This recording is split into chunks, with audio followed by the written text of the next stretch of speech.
Let's now look at the genetic fallacy. The genetic fallacy is also known as the fallacy of origins. It occurs when a claim is accepted to be true or false solely based on its origin or history. This fallacy has a very simple structure. The origin of the claim is presented and then the claim is declared to be true or false.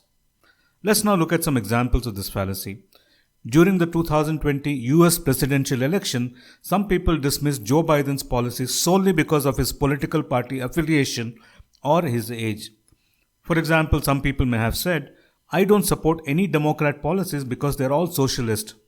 Or, "Joe Biden is too old to be president, so his policies must be outdated and irrelevant." Some people argue that because yoga originated in ancient India and is associated with Hinduism, it is inherently religious and therefore not suitable for everyone. This is again a genetic fallacy, as it judges the value of the practice based solely on its origin rather than its actual benefits and merits.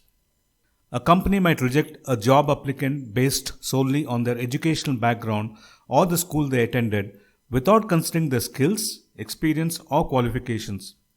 For example, a company may decide not to hire a candidate because they did not attend an Ivy League school and therefore assuming that the candidate's education is not up to par. The scientific community may dismiss a theory or research finding based solely on the researcher's nationality, affiliation, or funding source without examining the evidence. For example, some may say, "We cannot trust any research findings from China because the government is known for manipulating data," or "This medical research was funded by a pharmaceutical company, so we cannot trust the results." Someone might reject a product or service because of the preconceptions about its country of origin without evaluating its quality or effectiveness.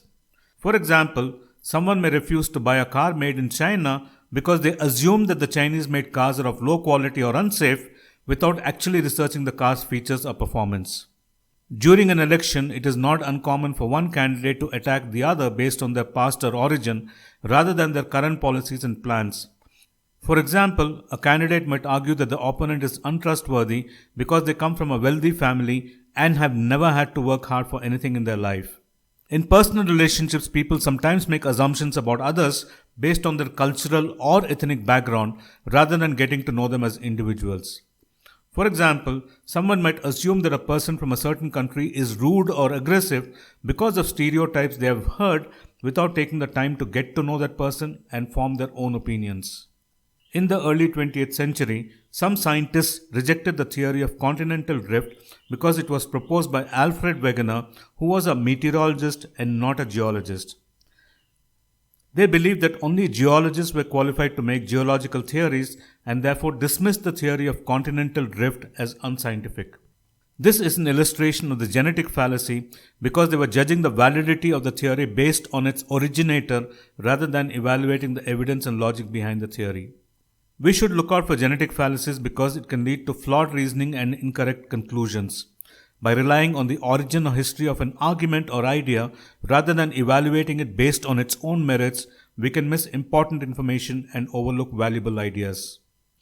Moreover, genetic fallacies can reinforce preconceived biases and prevent us from considering new information or ideas that challenge our existing beliefs.